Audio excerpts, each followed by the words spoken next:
আপনারা এখন সবাই বলবেন যে মহিলারা এখন পাওয়ারে আছে, মহিলারা এখন পুরুষ নির্যাতন করে কেউ দেখে না, এটা আর বলবেন না, প্লিজ আর বলবেন না। হয় দুই একটা ঘটনা ঘটে, কিন্তু এই দেশে এখনো মহিলারা নির্যাতিত। আপনি জানেন?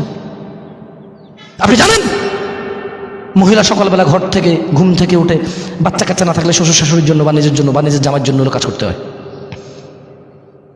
আপনি 12টা বাজে ঠিক 2টা বাজে ঘরে আসতে পারেন, মহিলারা এখনো থালা বাটি ধোয়া বাকি থেকে যায়, তরকারি কাটাকুটা থেকে নিয়ে। কোনো এফোর্টই ধরা হয় না এটাকে, কোনো কাজই ধরা হয় না এটাকে। আপনার বাচ্চা তো আপনার দুধ খায় না, আপনার বউয়ের দুধ খায়। মানে আপনি যা ভাত খান সে তা ভাত খায়, আর আপনার বাচ্চা আপনার বউর থেকে অর্ধেক জিনিস খেয়ে ফেলতেছে এবং আরও প্রয়োজনে বেশি খাচ্ছে ওর থেকে। আপনার তো আপনার শরীরে রয়ে গেছে, ওটাকে কোনো এফোর্টই ধরা হয় না, কোনো কাজই ধরা হয় না। আপনি ঘরে আসলে মানে আপনার আলাদা মেজাজ থাকে, কারণ আপনি কাজ করে আসছেন। আপনার বউ সারাদিন ঘরে কাজ করতে কোনো মেজাজ নাই, ঠিক আছে, আপনি বড় পার্টটা করেন। আপনি কথা তালাকের ধমক দেন কেন? মহিলা মানুষ না